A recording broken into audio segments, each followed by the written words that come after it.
Okay, here we go. I don't know how this is picking me up. If it's picking me up, I won't know until after I review it how good it's picking me up. Oh, God, my ribs are killing me. I got hit in the heart yesterday. Right in the heart, like a Mike Tyson punch, right in my heart. I was cutting a limb off a tree out and back, up on a ladder, straggling. Got a big pole chainsaw.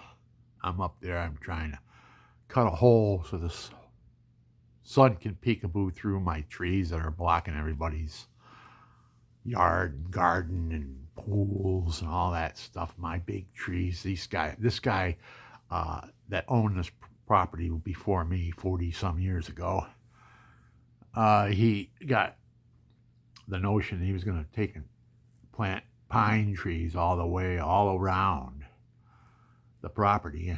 When I moved in, that's what he had done. He had like a fence. It was just like a big fence all the way around my lot. The lot next door, another lady lived in that took care of the lady that was living in the trailer that I bought. I bought the trailer and lived in it for a little while I built my house. And then I built my house and I moved the trailer out. Everybody's property on the street went up. No trailer. But still had that one trailer with them. She was an elderly woman. She was friends with, she was some type of a relationship to my mother-in-law. Her last name was the same as my mother-in-law, but they couldn't trace it back because my mother-in-law didn't know her father, his background and all that stuff, so they couldn't trace it back. I guess if somebody got into it, her name was Perry, and that's what my mother's maiden name was, Perry, Clara Perry, and that's a long story. I'm not going to go in. I'm not going to waste time about genealogy. Who cares? Oh, God cares. I'm a wreck right now. I'm pooped. I'm exhausted. I have been on this. I don't know what time it is. It's got to be late. I can't. I don't see it on my. I didn't look at my. I got another phone somewhere. Let me see. Yeah, this thing got the time on it. Oh yeah, this is my cell phone. What's really nice about it now is that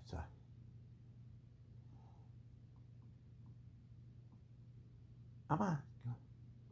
Okay, it did. It took. What's nice about it now is I don't have to remember password to get into my phone, my track phone. I doing it with a fingerprint now. Put fingerprint on. Some days I don't know what the heck happens. Is your fingerprint change? Because some days it don't work. You have to try it quite a few times before it will register it.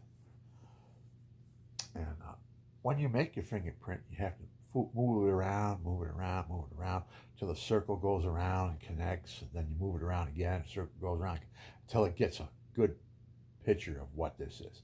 They all also have a voice.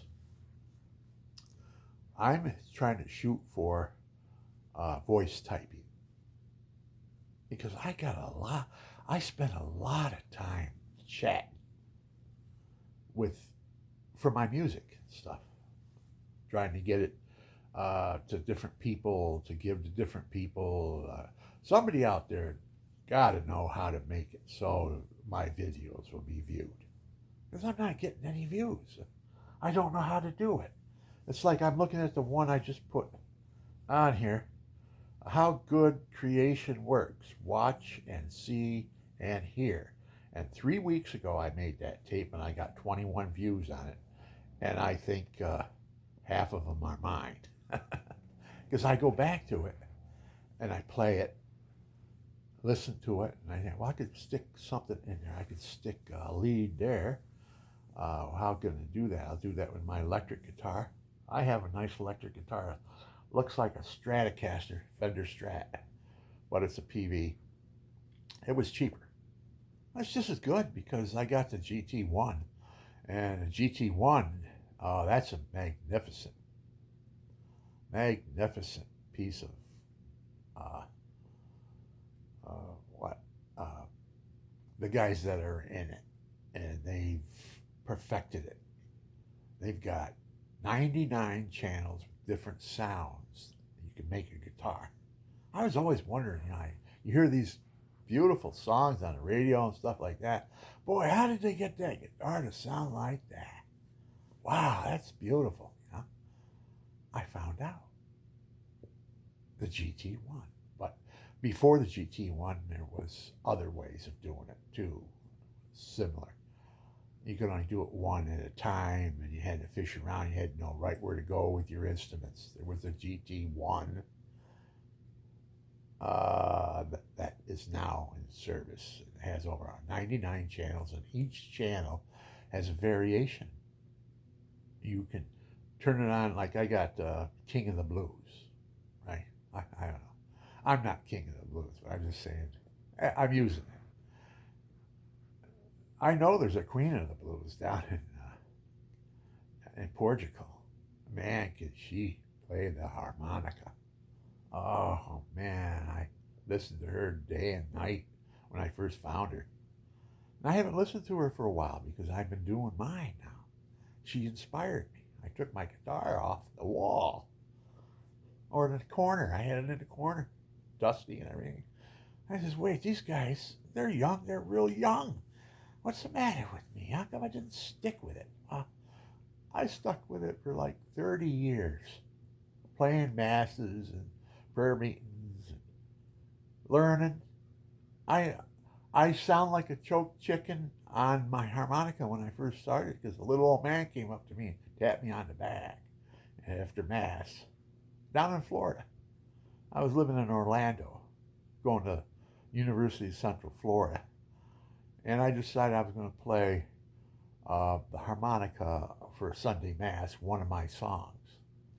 I didn't know how to play that good, but I can go, just regular 1, 2 note thing. I didn't have the draw yet. I didn't have the bending and all that skill and everything. And little old man comes up and he taps me on his. Hey, Sonny. He says, oh, he says, your group sounds really good. He says, but that harmonica. I looked at him.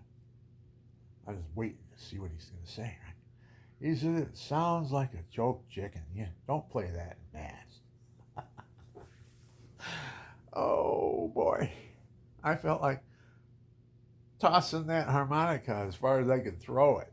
I was so embarrassed, I thought I did halfway decent, but no. People... So I stuck with it, though.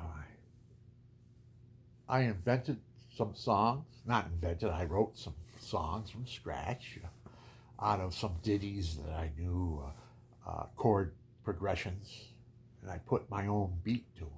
Because I'm into it, man. I've been into it since I was a little third grader. I was pounding on my desk. I was scolded several times by the teachers. Hey, stop that. Quit pounding on your desk like that. You're disrupting the class. I'm over there cooking. Everybody's looking at me. Where's this guy? Oh, little wine, dig that girl. That was my favorite song. I was third grade, third or fourth grade. Little wine, dig that girl. Little wine. How many people remember that? Well, you have to be as old as me to remember that one, because that was way back in the old days. 13, that was 1963. I remember that. I was just about ready to graduate over into East Junior. Finally getting out of grade school. I moved so many times. My dad moved to California, come back. Then we moved around. I could never get settled, But once I got settled and I felt like I was a part of the community and stuff, I had friends, we'd move. So that's what I was up against. I never got set when I was a kid. It's like a tool. If you don't have a place for a tool, you can't find it. If you got 30 buckets, you don't know what bucket it's in. After a week goes by, and you know, well, where's that? You go, oh, Karnak the Magnificent. Remember Johnny Carson? Uh, it's in the bucket next to the electrical outlet where the internet was installed. That bucket has what you're looking for. Right, stop. I go, what am I looking for? I don't know, but it's there. uh, it's kind of funny, but not really that great funny.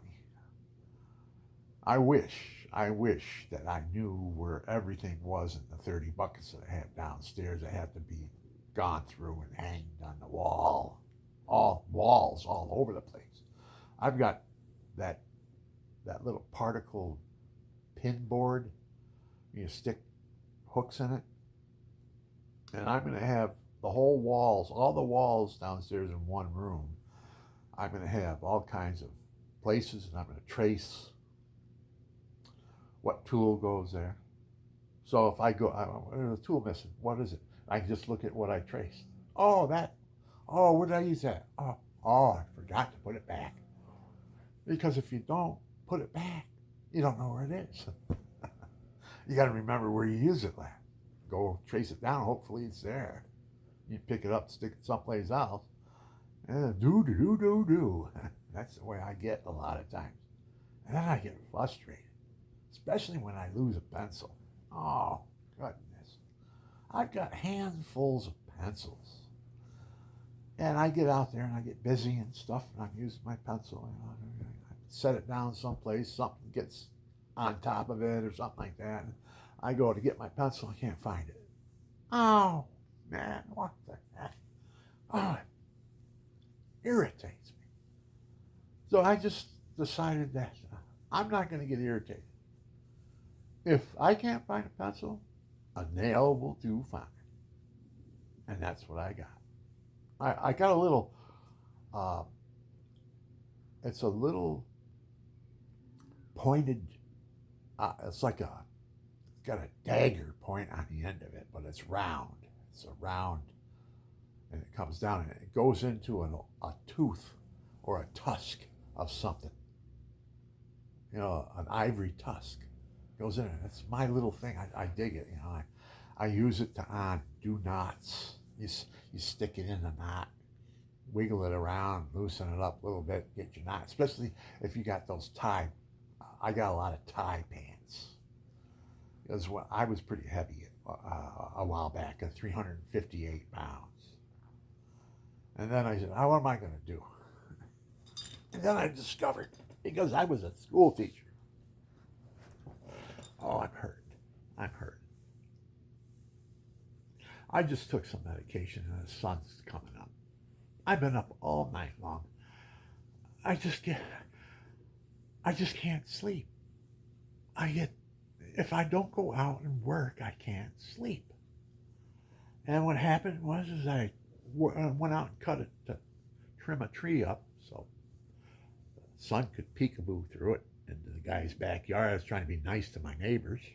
He asked me to take it down. He'd pay for half of it.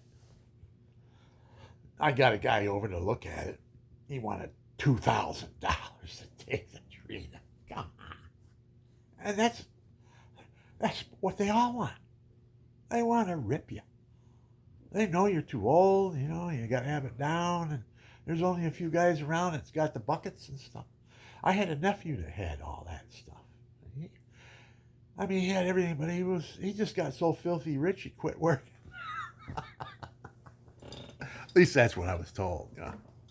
My wife told me. She says, "Hey, you got too much on his plate. He don't need no money. Got his own house, married, adopted a couple kids. He was adopted. I got a nephew that was adopted.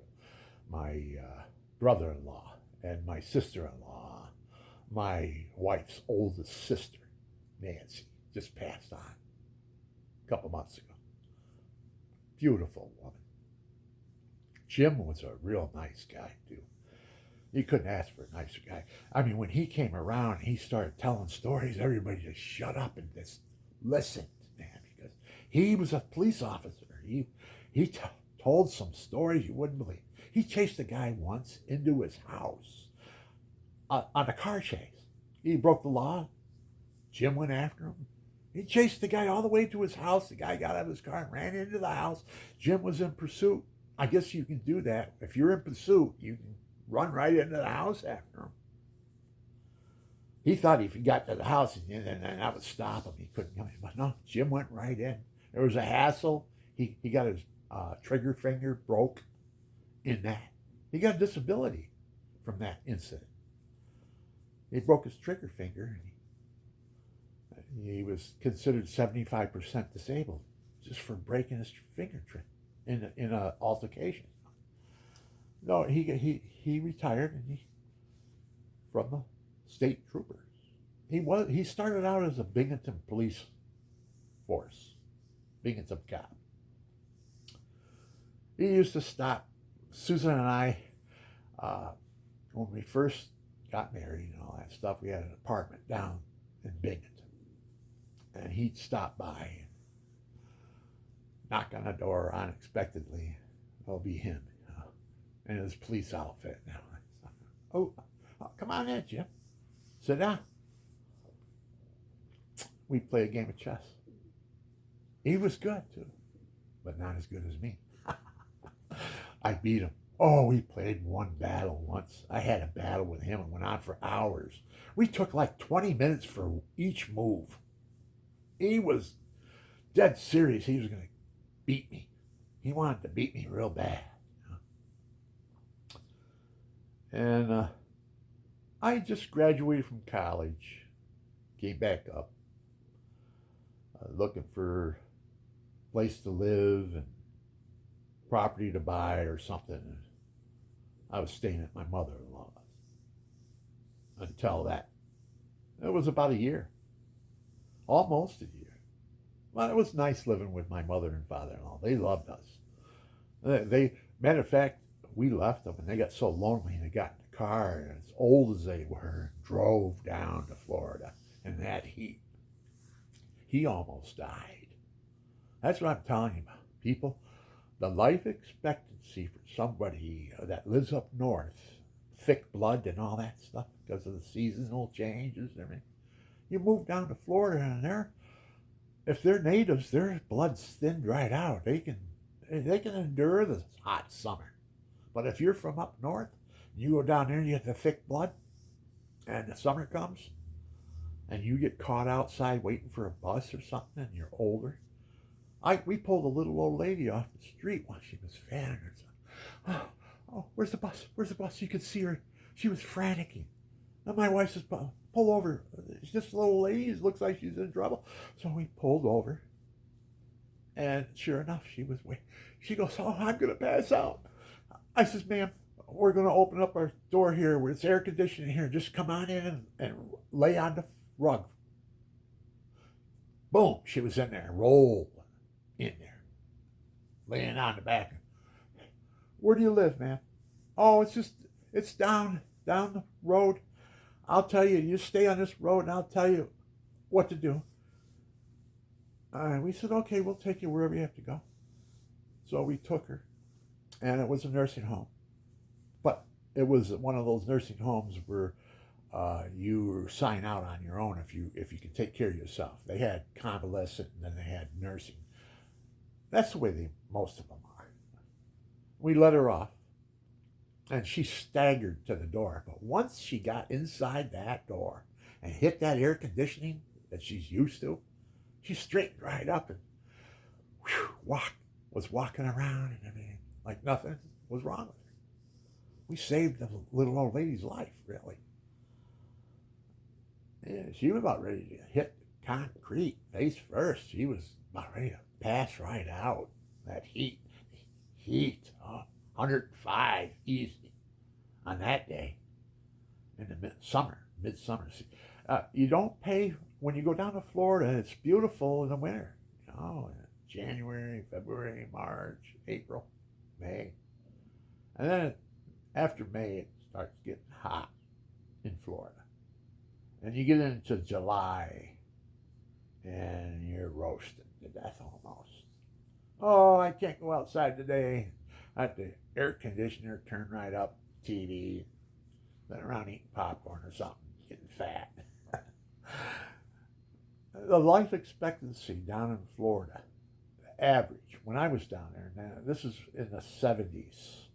I was going to college down there. The stats were in the college course that I was taking about 750 families moving into Florida a week. So that times 52. That's how many people are moving into the state. But I don't know what the mortality rate was because it was said that the average person lives about 5 years after they retire if they move to Florida. Change of environment, the heat, people die of heat stroke, get caught down there right on. If you're a roofer, forget about it. You can't roof. They won't let you roof unless the guy's really greedy and stuff. He tries to push it. He don't care. He's got good insurance, maybe. I don't know. They call it being bear caught. Roofers down there, being bear caught. Bear caught is. I gotta adjust this a little bit. It's bugging me. I hope it don't fall. Okay. Look at me. I'm getting old. Look at that underneath there. Oh, it was looser than that. It's starting to tighten up. That's my muscle that was used to be in there. I used to have arms on me. Oh, I had a great big arm. I don't even know if I have any muscle left in it now or not. But I had a big arm, man. I'm pretty strong for 74. I can still build houses, cut trees down.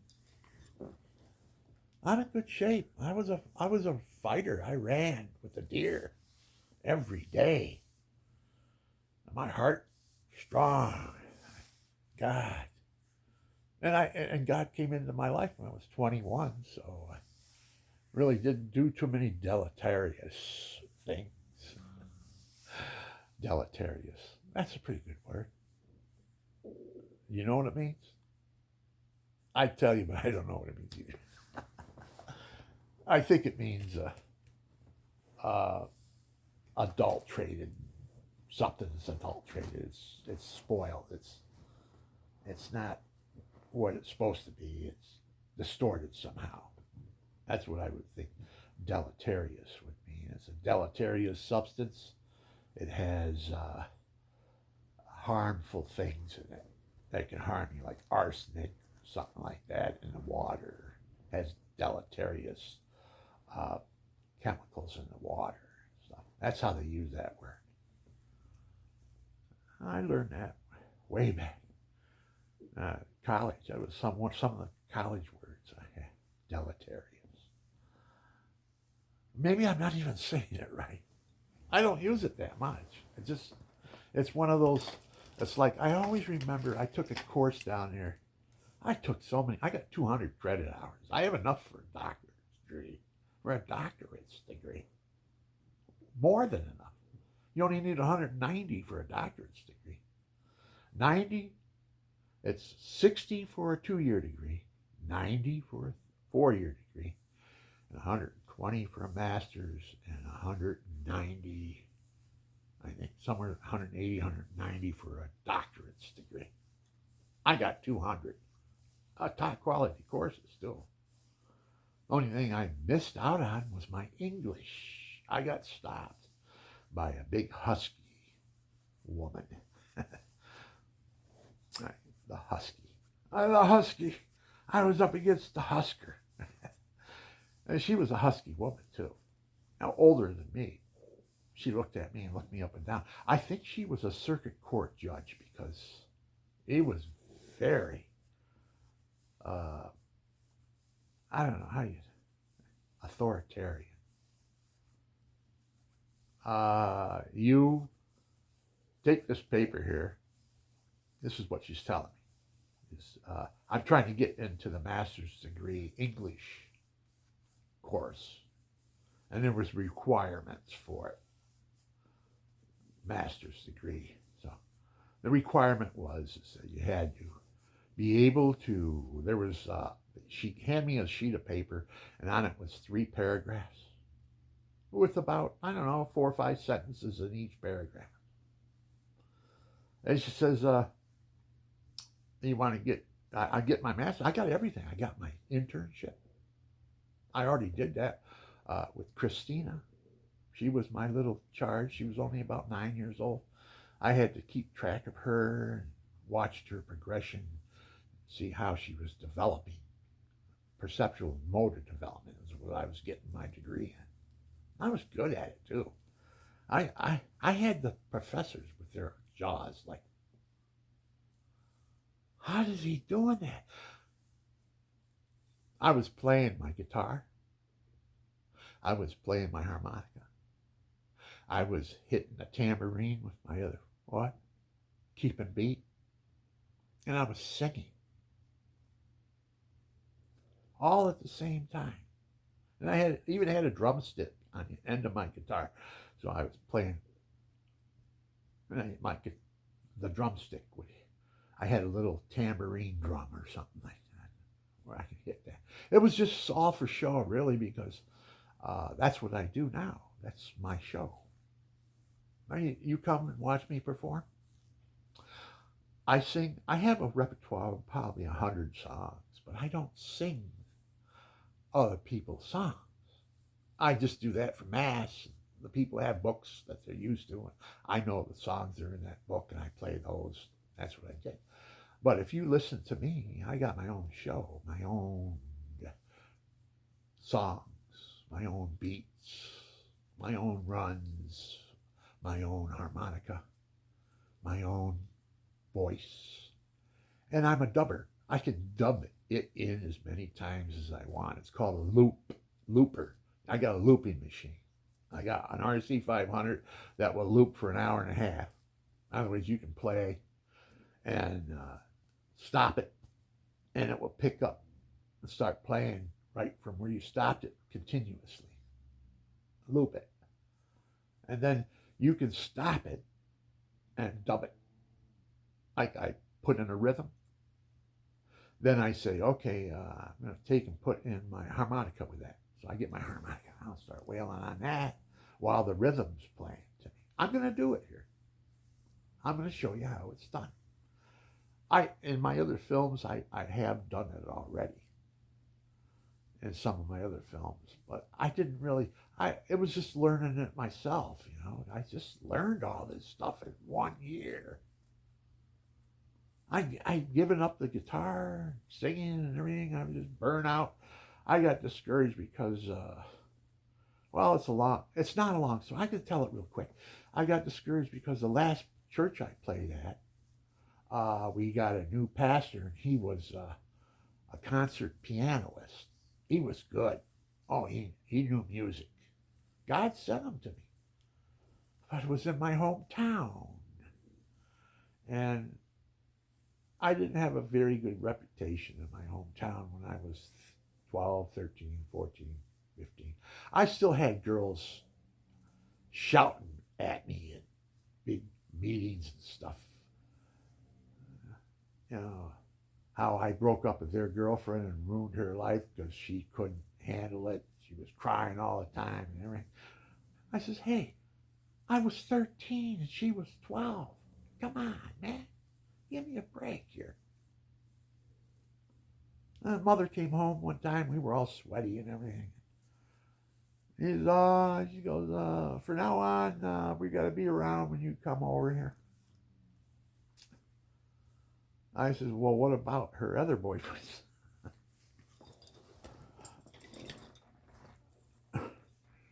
As I don't know her history and stuff. I don't know. She was just a pretty little girl, and I was dating her. Big, beautiful eyes. She had some faults. I'm not going to name that. I overlooked it. I was young, 13. I think I had pubic hair. I don't remember.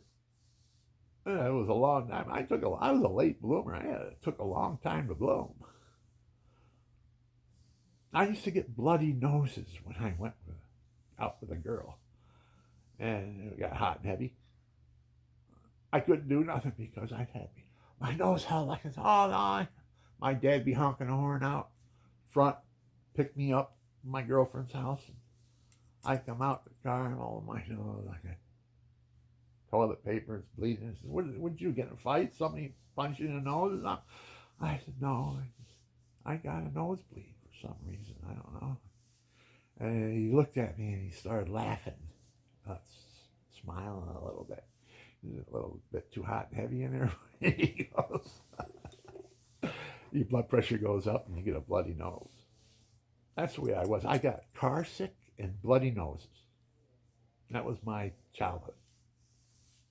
Bloody noses saved me because I could have got hot and heavy with some of these girls that were young and bonded with them. And I was done. Once you bond, you can't really break up unless the woman's insane. And you can't take it no more, and you just don't ever call her back.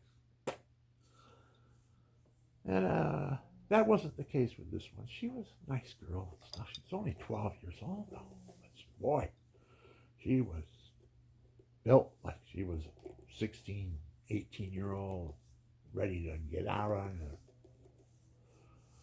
the road, or graduate from college or something. That's how she looked. It was way over my head. I used to have girlfriends that were way above me. I had one girl once that she put makeup on, and I felt like I was sitting down with a woman. And I was only like 12, 14, somewhere around 13, 14. And I felt it. I was dating a woman. And she was the same age as me, but she put makeup on. Boy, scary what they can do with makeup.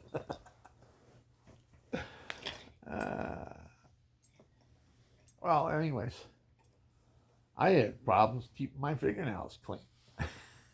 I was always fixing a car or something, I had greasy hands. Ew, you want to go out with him? Some girls would do that. Oh, Bill Nixon? Oh, no, I don't. I don't want to know him. Greasy hands, and cut his fingernails. I learned. I quit being a mechanic, and I still catch myself looking at my fingernails. They're not bad. They're not. They could use a little manicure probably, but they're not bad. They ain't bad. Well, I keep them shorter. And I got arthritis in this hand, this finger here, and this finger. This finger here is numb. This finger here is half numb. These two fingers. Those two fingers on either hand indicate spinal stenosis if they're numb. Carpal tunnel is these two fingers are numb on both hands. You got it. Carpal tunnel on both hands. No, stenosis and carpal tunnel. That's my insight. I don't know how valid that is, but it's what happens to me, what I have. So I'm just saying, generally, I'm not a doctor, so I can't say anybody who has this finger numb has stenosis. That's the squeezing of the nerves going down your spine. See, your brain and your spine are all one. You ever see that movie with Arnold Schwarzenegger, and they got that the Predator or something like that? It's called The Predator. It was one of his famous movies, man. I tell you, I was just wow, put my mind there. And when this predator looked at his prey, he looked at him and through his mind's vision, and he looked at things and they were opaque, maybe when you a silhouette of a glowing chartreuse color. You know what chartreuse is? Ambient, like a amber colors. Well, the predator in Arnold Schwarzenegger movie, when he looked at human beings, all he saw was the yellow brain and the yellow stem going all the way down to the coccyx bone. And that's how he looked at you. He's looking around. He used to pick up heads and look at them, turn them this way and that way and look at them. And he was ancient too, because he had guns on him that were from the 1800s. Oh, that's the way they made it out in the film. That's really, I really got when the scene where he's running from him, Arnie's running from him, and these guys in pursuit with this unbelievable blasting laser blaster, trying to get him. And Arnie comes to that cliff and he just says, "That's it." And over the cliff he went down, crash. And it shows him popping up out of the water and he runs, and he doesn't run, he swims over to the bank. And once he gets up on the bank, he crawls in the mud and he turns mud. He turns all mud, because this is how the predator was tracking you down, is that you glowed. You had a chartreuse glow to you, or one of those amber glows. And so Arnie's rolling in the mud and all that stuff, because he noticed there was one thing. The guy, the predator came right up to him, and he was looking right at him. He was looking all around. He was looking for the glow, because he couldn't see the person. He was looking for that. I don't know what they call it. It's fluorescent. That's what it was. Why can't I remember that? You had a fluorescent glow to you in different colors, and that's what this predator would see you. He would look for the fluorescent glow, and pew, pew, his lasers shoot it at you. Ah, man, when they hit you, man, they tore you apart too. I saw what it did to a lot of the guys. It was a good movie. Arnie finally blows the guy up at the end, but what a run from this predator. And then they had follow-up movies, Predator, follow-up movies with a woman, and then a black guy got in there and he played the part that Arnie played. He was a tracker for extraterrestrial tracker. He played that part. Black guy. I forgot what the guy's name was. Good actor though. And that was just a different variation of that. That was one of my favorite. When they say, "What was your favorite film?" I think The Predator. That one was good. That was a good movie. I enjoyed stuff like that. Now that was too fictitious, but it was kind of like reality, because what would you expect from another planet, And they just filled your head with all kinds of ideas. I enjoyed it. My wife still does that. She still watches 3-4 hour movies. I don't do that anymore. I don't waste my time on fictitious. I mean, it's nice to be out there and be spaced out and to say, "Oh, you got," but they have control over your mind for 4 hours. 4 hours. They have your mind, put things into it, making you form opinion, make you hate. A lot of the films work on your emotions and stuff, make you hate. "Oh, I hate that guy. Oh, somebody shoot him in the head. Oh, if I had a gun, I'd blow his one eyeball out." And he focused on killing that woman with. You catch yourself doing that. Stupid. Fictitious. And the surrender novena that I warns you against it. He says, it says, don't make up scenarios and live them out in your daydreaming. And the consequences are that you come out guilty and hate, hate, hate. And you actually start drinking. If you really get into it, you can start drinking. It's a form of suicide. When you hate, hate, hate, hate, hate, and then a suicide sets in. Drugs, alcohol, illicit sex, power, money, greed, hoarding, stuff like that. I don't pay attention to it anymore. I go to YouTube. If it's not educational, I won't watch it. I won't waste my time. Not worth it. Put your mind in a fictitious state and come up with different scenarios that will never happen to you in your lifetime, but you put yourself through it emotionally. I don't like that stuff. I think it's a hidden trap, a demonic hidden trap. Because believe me, I'm telling you the truth here, people. Listen to me. Satan is a lot smarter than us. He was the perfect angel. Archangel. God loved him. Everybody loved him. All of his friends and everything. They had friends in heaven. He was gorgeous, beautiful angel. You just looked at him and go, wow. Yeah, that's the way it was. That's how I was influenced to believe. I don't know how it really went. I didn't see Lucifer. But I was told stories, and you daydream, and you think to yourself, God loved him. What makes God not love him? Disobedience.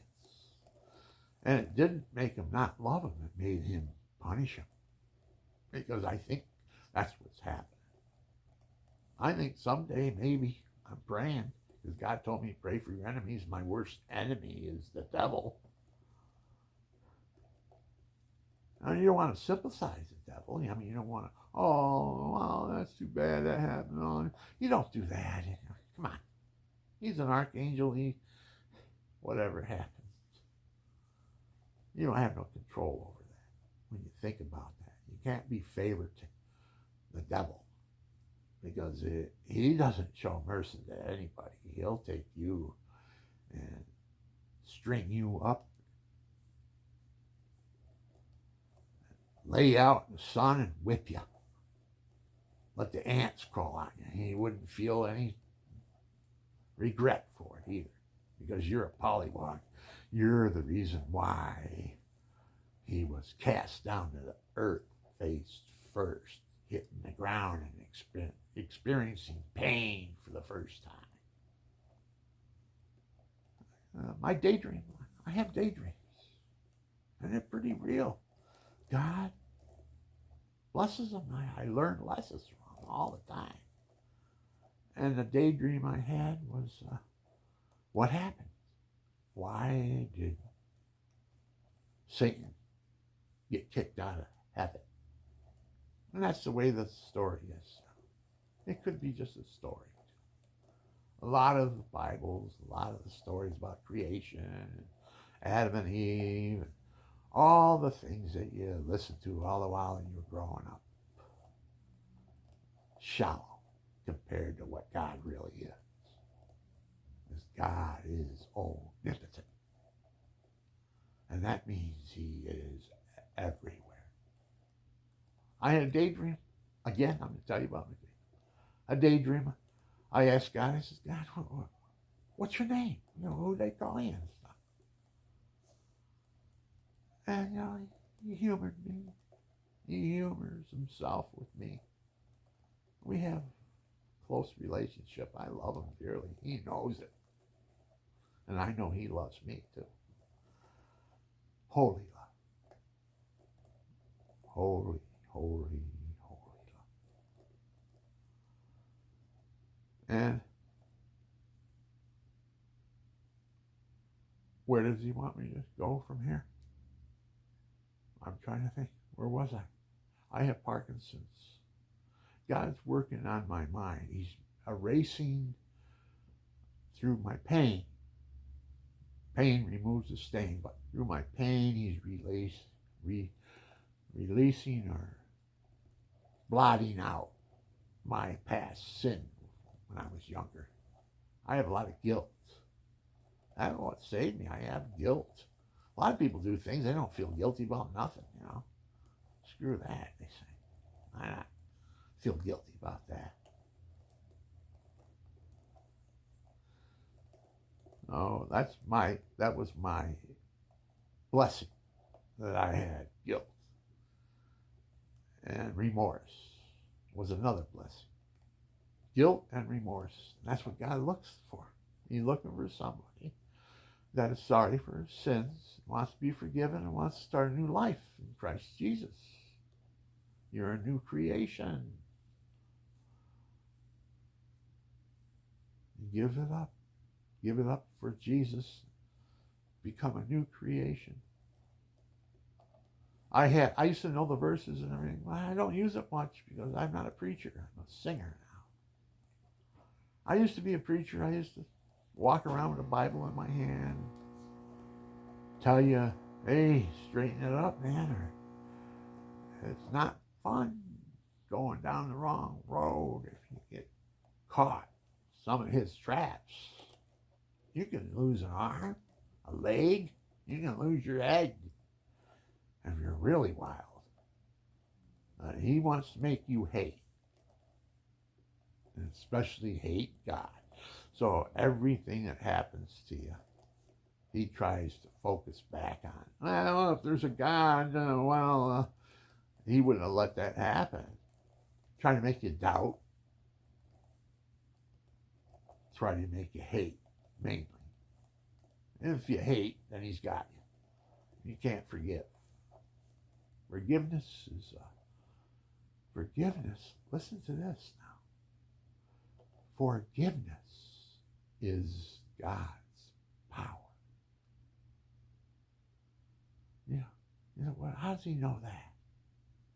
I was told it. It's in the Old Testament.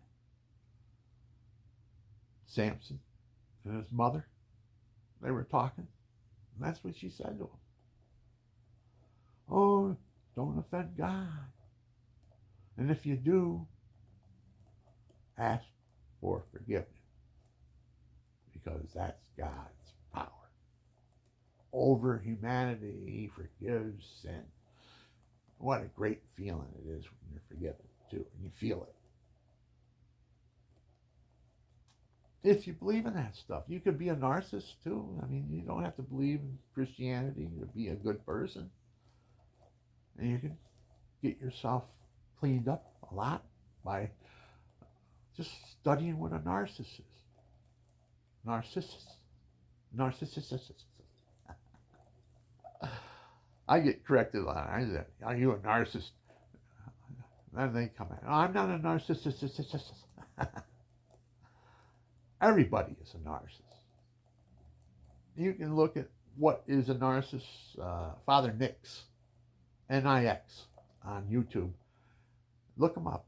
He'll tell you 10 reasons why you got to run from a narcissist that is psychopathic or sociopathic. All those pathic stuff. I look at, because I took a lot of psychotherapy and psychology courses and stuff, not to be a psychotherapist or anything. I had thoughts maybe, but I'm not smart enough for that. I mean, you got to be really on top of everything and have a good mind to remember things. And my mind, I'm not disciplined enough to remember. And unless I'm really determined.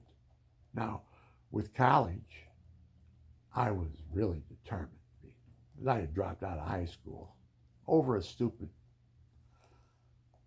physical condition. I couldn't play football because of it, and it's in my films. I couldn't play football, so I quit school, went into service. I mean, I quit school and I worked for a while, and then I said, well, I'm getting out of here. I want to get out of town. There's just too much here for me. You know, I got too much of a history here. Nobody's going to take me serious. Go looking for a job. Oh, you hired him. He used to do that. Blah, blah, blah, blah.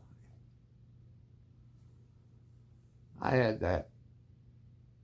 You always worry about what you did in the past, and somebody's going to find out. You got a nice position. You got making good money. And they look at you. I know about you. Trying to get you to buy them dinners and stuff so they don't tell everybody. Can't buy friendship. No, can't buy it. You can't buy brotherhood, is what I'm trying to say. Brotherhood has to be earned. You have to struggle, help out, and it's got to hurt a lot of the times too, because the other person's feeling the hurt you're going through for him or her, just to be a friend. You know? That's how you win people over. You know, your friends are earned. They're not just granted you. Some people, you know, they got the charisma, they got the looks, they got the personality, they got the wealth, they got the money. Money is a big factor with friendship because you can buy sandwiches, sodas, or beers, or for your friends. Walk into a bar and okay, buy the. I want to. It's 15 cents a draft. Back in my day and age, right? And you got 10 people at the bar, and you look, they're all drinking beer. I set everybody up. 10 people there, and the bartender goes over and puts a glass out, pours a beer, 15 cents a piece, $1.50. You buy the whole bar of beer. That's what my dad used to do.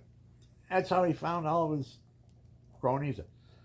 Bought cars off him. He was a car salesman. He had his own business too. He worked for a lot of guys. He worked his way up to manager positions and all that. And finally, I can do this myself. When he was in used cars, he found out how to take them in and market them and stuff. He never had that new car trade-in on his own. When he worked for other companies and stuff, he had that new car trade-in. It was one of his, everybody hung around with him. Hey, Don, what are you going to do with that car? Who are you going to sell that to? You're going to put that on a lot, and you're going to put it in a wholesale? What are you going to do with that?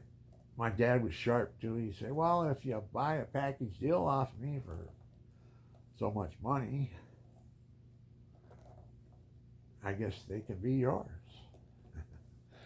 He had that authority. He was the manager of the used car department. Some of the bigger outfits. And it paid pretty good. He didn't tell my mother how much it paid either. You know, he'd give her what he thought she, you know, be happy with. Go to the store and buy the kids clothes and food, whatever's needed in the house. I mean, he started out, my mother had him before the 1960. He was a mechanic in a gas station, making $60 a week, something like that, after taxes. Oh, and he called me up, my mother. He'd call the house. We had a phone. And he said, send Billy over. I've got plans. I got to go right from here in the car with my friends to this one place. There's going to be a lot of people there. I can get their names and stuff and sell cars to. That was what he did on the weekend. That was his excuse. Right? My mother said, okay, well, make sure, send Billy over and I'll give him my paycheck. He'd always keep a chunk of it and give me a chunk. Don't lose that now. Get right home, go straight home. Don't go playing someplace with the money and lose it. He knew me. He took me fishing, and I had a whole thing of worms, night walkers, and a white styrofoam quart container with a top on it. Right? And I used to follow him while he was fishing on the river. I'd be behind him, watching. He'd show me how to fish. This is what you do. This is how you put the worm on the hook. This is how you tie a hook on. This is what blah blah blah blah blah blah. Okay, and I held the worms. And he says, "Now don't drop them worms, because if you drop the worms, then we can't fish." And I'm a little guy, So I slipped on a rock. I remember that, and the worms fell out of my hand. My dad's fishing. He looks down at the water, and there goes that container with the worms in it floating past him down the river. Oh, Dad, what'd you do? Did you drop the worms? Oh. I think he got him. I think he chased them down and he got him. So saved me. We saved the worms. Either that or you just packed everything up. That's it. We're out of here. I can't remember what happened. All I can remember is that the disappointment that I dropped the worms after he told me not to drop them. I slipped. I was a kid, a little 6, 7-year-old kid. What do you want? I'm the oldest. I have a brother 2 years younger than me. I have a sister 1 year younger than me. And I have another brother 3 years younger than me. And then I have a young sister 6 years younger. 7 years younger, somewhere around. She's the one I'm in contact with whenever I call out there, because she takes care of my mother. My mother is alive. She's 93, and she's as smart, she's as sharp as a whip. And she plays games with me all the time, but serious, It's like I always tease, well, I married an older woman. My wife is 5 months and 25 days older than me. And I'd always rub it in. When I talked to my mother, I'd rub it in. I married an older woman, blah, blah, blah, blah. So one day she goes, Billy, I'm going to have to tell you something right now. So don't get disappointed or anything. He says, but you're actually not the age I was when she told me this. You're a year older than that. I go, what do you mean? He says, well, your father and I was in an orphanage. I had to go back to the orphanage. He married me instead of me going back to the orphanage. And we didn't get married right off bat. You were conceived out of wedlock, and you're actually 1 year older than what you are right now. I said, you're kidding me. How did you do that? I never thought about calling the hospital and see how true that was. I don't even know if I'm going to do it, because I think I'm just taking it for granted. She's pulling my leg, giving me a rise. And that's the way she is. She's funny. Kids with their children, She was a good mother. She ended up in Frank Sinatra's retirement home for his mother. Frank and a bunch of doctors and lawyers and stuff got together, and they pooled their money, and they made a nursing home, Calabrese, something like that, Villa Calabrese or something like that. It's out in Glendale. Jeepers. She sent me a newspaper from, I'm trying to remember the name. I got the phone number, so I got it written down what the name of it is. Scar, Scabriella? Cambria? Ah! See what Parkinson's does to you? You can't remember things. It's not short-term memory loss. I can remember things when I was 1.5 years old. I can remember a guy who was my friend later on in life. His mother used to babysit me, and she babysitted me, I stayed in his crib, which he was grown out of. He was 4 years older than me, somewhat. And I was in my crib. I can remember this now. In my crib, I was shocked because I looked over, I turned to the side, I'm looking at the end of my bed, and this guy comes up over looking at me. He spotted my baba, and he grabbed it. Right out of my mouth. You know. Drank it all and put it back in. I watched him do this. I can remember it. This is clear as day. It was a shock to me. I remember traumatic things that happened to me when I was a kid. And that was trauma because what he did was, when he did that, I cried. And when I cried, he hit me over the head with the bottle. Shut up! Bam. And it wasn't a plastic bottle. I don't think plastic was even invented back in 1950. There were glass bottles. They hurt. Because I remember the first time I felt pain, really. He whacked me over the head with my baba. Because I was crying because he drank it all. I teased him about it when we got older. I said, do you remember that? I said, do you remember stealing my baba and drinking it, then hit me over the head with a bottle? No, I don't remember. I didn't do that. I didn't. Yes, you did. I remember it as clear as day. So, I have a good memory. My Parkinson's is short term. You think about losing a pencil and not being able to find it. That's not Parkinson's.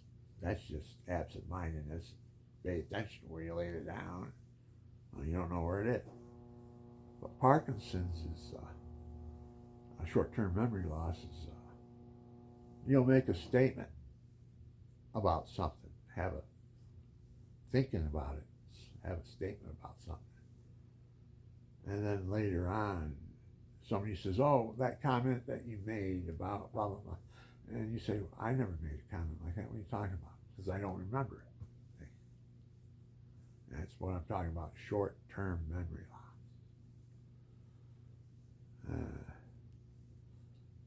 I'm an egoistic hedonist in the short run. I'm a pleasure seeker. That's what that means. Egoistic hedonist. Hedonist is a pleasure seeker. You seek pleasure. We all are. We all are hedonists. Egoistic hedonists. And they have them as long-term or short-term.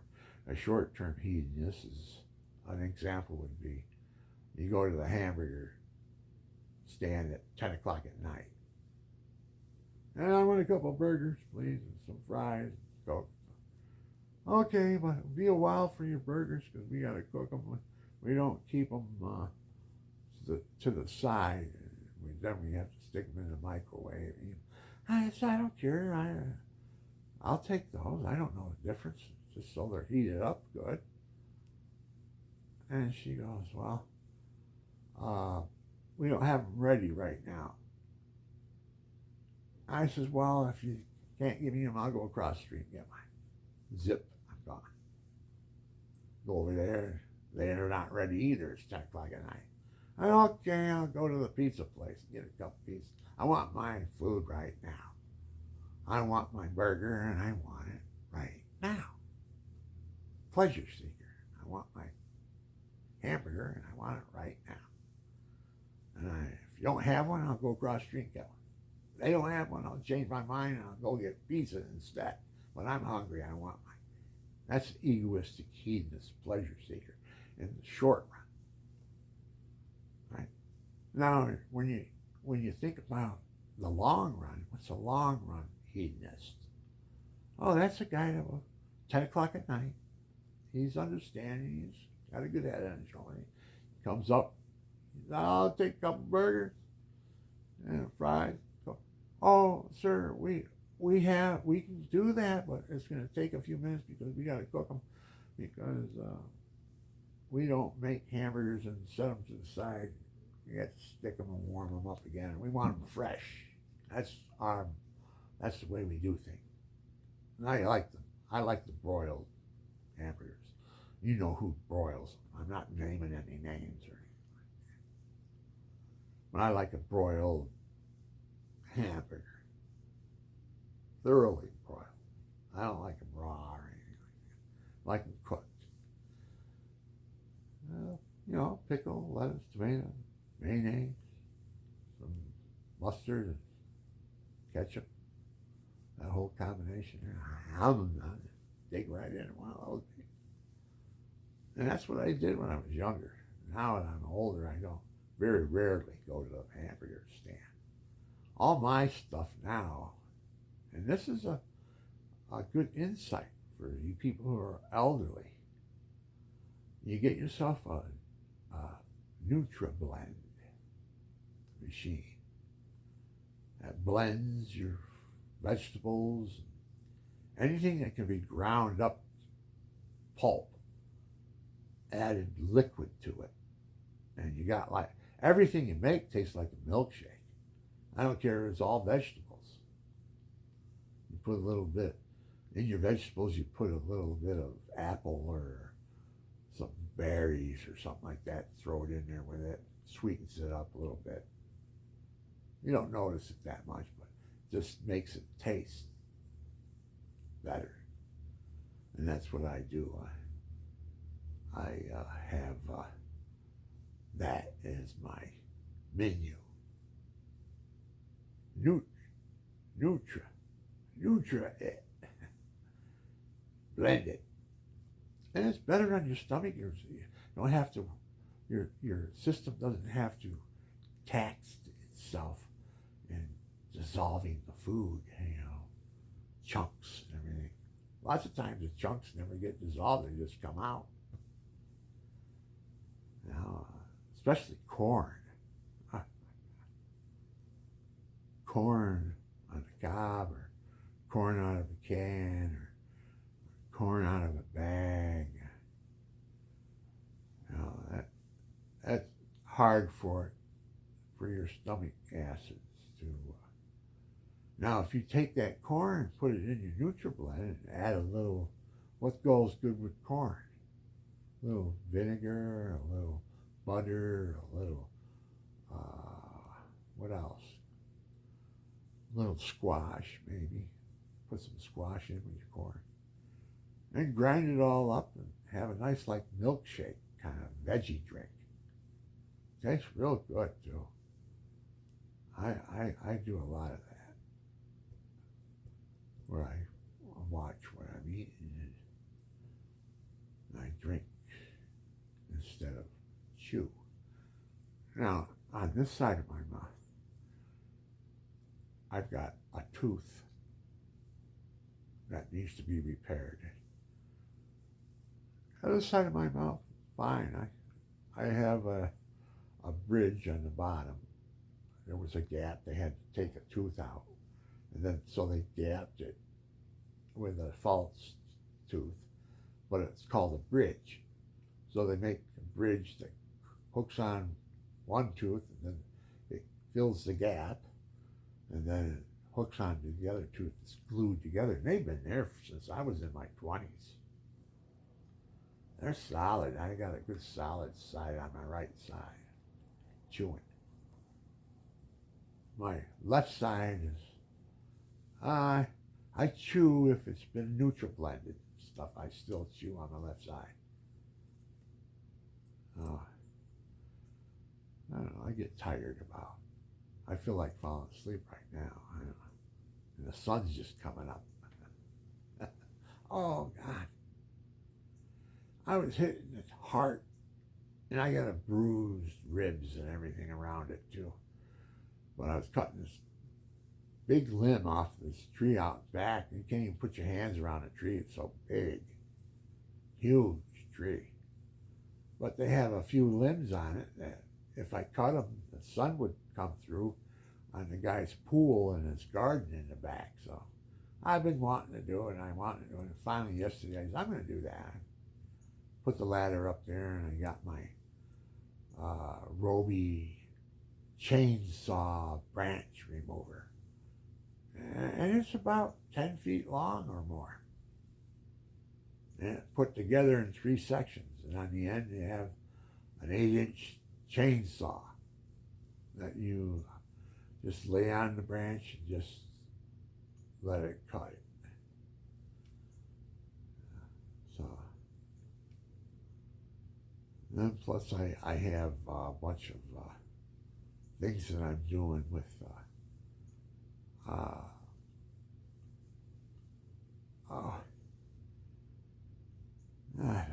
I'm starting to fall asleep. I don't know. I can't think right now.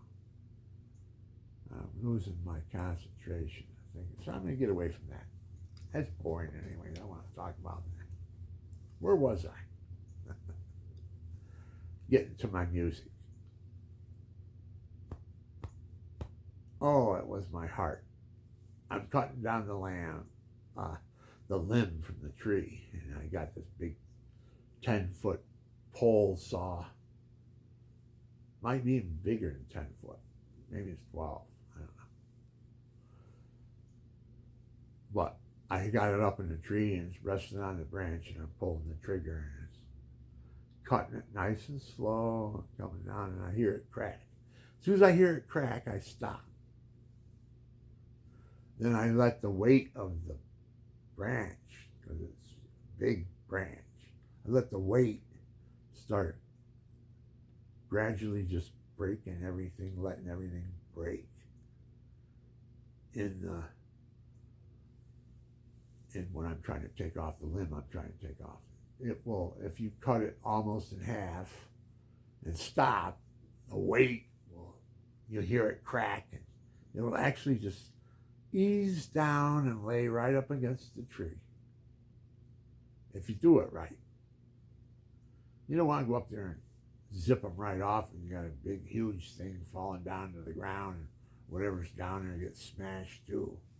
No, you ease it. You cut it, and then it eases down. You cut a little bit more, eases down, and it's actually laying up against the tree.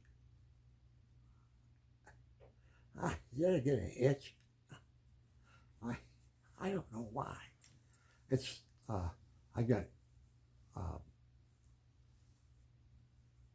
the ear speakers, the earphones on, and it gets a little moist in there.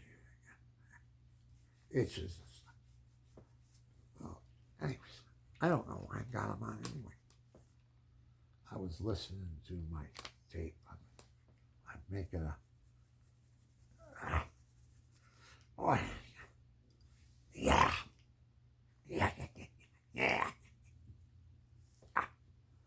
Okay.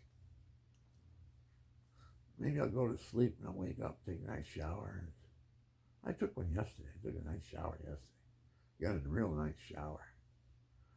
I should use it a lot more. When I use it, I only shower every 3 days or something like that. Wash up real good and do a nice scrub. I got the hand scrubbers that have that. They'll take the skin right off you. You can buy these mitts through the mail, and they're scrubbing mitts. Put soap on them, and then you can scrub your skin. And you actually can see it makes your skin shine after you're done. You taking the old skin off, new skin. That's like a what do they call it? Foliating your skin. That's what I do. I'm really clean. My white hair is starting to turn black again. And it's not black, it's red. If you catch me just right, if you can see me with a light on me and all that stuff, all this is red. My eyebrows are red. My hair, I was born a redhead, a dark redhead, not a light redhead. I was born a dark redhead. And little kid the other day, about a week ago or so like that, he was a beautiful little kid. Reminded me of the infant of Prague. He was so beautiful. He had red hair and his eyelids were white. You ever see somebody with white eyelids and white eyebrows? Well, his eyebrows were gold color, gold and white. He comes up to me. I'm standing in line at CVS. He sees me. I got my white hair. It's long. Pretty long, too. It's been growing for a couple of years. He goes, "Were you born with white hair?" I look down at him like, "Oh, you little sweetheart. Oh, God, look at him. Were you born with white hair?"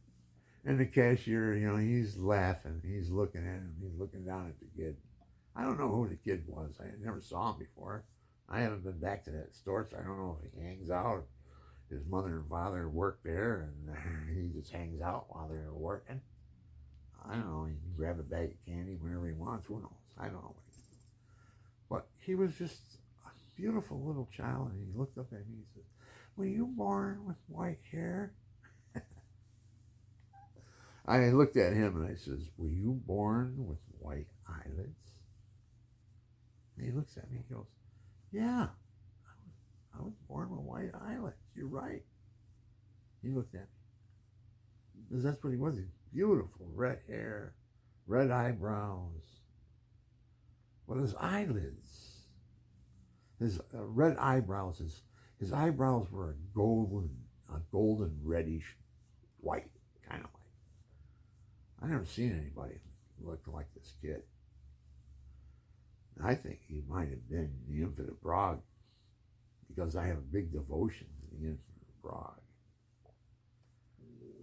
When I get Eucharist, I bring it home and I put it in the hands of the infant of Prague until I can get Mass on TV. And I usually go to Roman Catholic Mass on YouTube.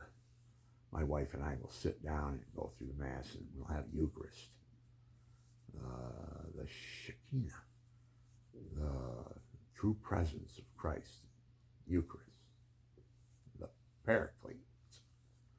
Jesus said when he died and he was going to rise, he had risen to the Father. He says, "Don't worry." He says, "I'm not going to leave you orphan. I'm going to send the Helper, the Paraclete, and he's going to be with you until I come again." And what is the Paraclete? The Paraclete is the Holy Spirit. And he comes, and God is Father, Son, and Holy Spirit. And the Holy Spirit is the spouse of the Queen of Heaven, the Blessed Mother. There's a whole scenario, all kinds of. My whole world is different than a lot of people's worlds. That's what I believe. And I'm right in the middle of something, trying to make a point, and my cat's going to start. "What do you want? Come here. What do you want? You want to go outside? Come on. I'll open the door for you. Come on over here. If you don't come over here and look at me, I'm not going to get up, make an effort. I'll open the door for you." The suns are coming up, and the cats are getting restless. They want to go out, chase down a mouse or something. They come back in. You always know when they got a mouse or a snake or something because they whine. As soon as when they come back in the house, they whine. They sit in the middle of the floor and they whine. All you got to do is look around. What are they whining about? Usually a grasshopper. They've caught a grasshopper, and they're bringing it in the house. "Here's dinner. Here, cook this up. This tastes good." I always get mice. They bring mice in the house, and They sit there and they watch it until it runs and they get it, bite it a little bit, it wiggles a little. They slowly torture it to death. No, I go over there and I just stop it real quick and put it in the garbage. I don't like mice around the house. Disease. I find my clothes with holes in them, bird seed and all this other stuff, and stinking where they pissed and everything. I don't like mice. They don't belong in the house. So. And they do sneak in once in a while, and you don't notice them. Might be in between cats or something like that. It all depends if you have a cat that's a mouser. You do? I got 2 bobtails. They're born with bobtails. And they're the terror of the mice and snakes. And there she is. Oh, she's beautiful. I got a beautiful cat. It's one of those tiger cats with long hair and a short tail. I don't know. I'd have to go through all this stuff so you can see it. That's in some of my other films. So you can see what my cat looks like. I'm not going to go through all that. I'm tired right now. Where was I? Oh, the cats. They're bringing in animals. So, snake. I mean, so far it's only been garter snakes. I don't think that anything else would have killed them. You get a snake that got a good bite on it and it'll kill the cat. If it's we don't have rattlesnakes or anything like that in this area that I'm aware of. We have brown snakes and we have cottonmouth poison. We do have poisonous snakes around here, but they're usually on a creek or something. There's no creeks around here unless you go up on the mountain. On the hill in the back, there's a gully that runs down the base. The town is cleared out, keep it clean, so the runoff from the hill doesn't come down into the properties on the bottom of the hill like it used to do. I got pictures from the guy that I bought my truck off when he was old man. He bought a brand new truck and he took it to the store and the doctors. He had 2,400 miles on it when I bought it. It was about a year old. The truck was about a year old when I bought it. But he wasn't going to let it go. He was, he wanted almost as much as he paid for it. Oh, I made him an offer on it. He refused it. And maybe he didn't sell it. I watched it sit out there and he had a sign on it. It's in really good shape. White Ford Ranger. Or white Ford. Single cab. They don't make them anymore. They're obsolete. They make them only double cab now. And they go for about 30 grand too. And I bought it.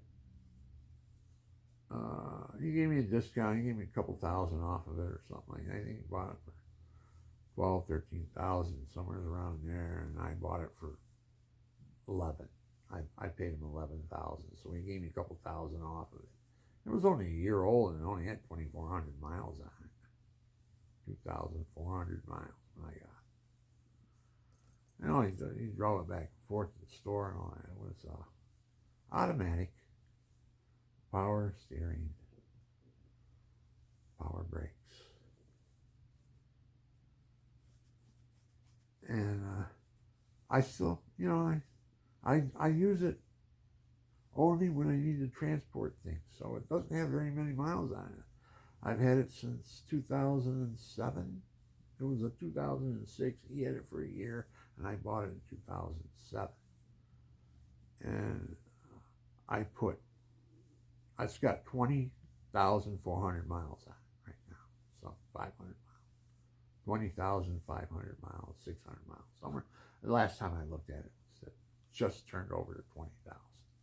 Got original tires on it. A 2006 with the original truck tires. Real heavy duty truck tires too. They've lasted how many years? What year is it? 23? And it's a 2006. In 2026, it will be what? 20 years old. It's got 20,000 miles on it. Original tires. And when I get it cleaned up once a year in the springtime, I'll take it in and have a guy shine it, clean it, scrub it.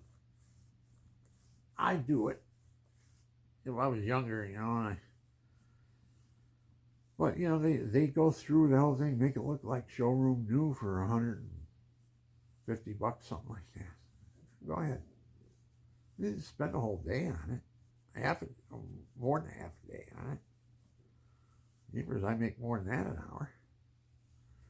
I won't work for less than $25 an hour when I do carpentry work. And that's pretty cheap. $25 an hour. I had some guys here that were working for me last couple of years ago and last year that can build big housing complexes. They're that good. Carpentry. But we're in a depressed area, there's not a lot of work around here.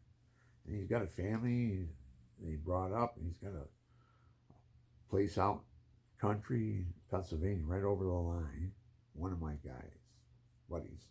He's older than me. He's 82 or something like that. I'm 74. He's about, 9 years older than me. But he knows everything about carpentry. And I got to be friends with him when he first got married. His wife was pregnant. They didn't have any money, and he was building a house. And he was putting a roof on it. He got injured somehow. He had a heart murmur or something like that, too, from what I was told.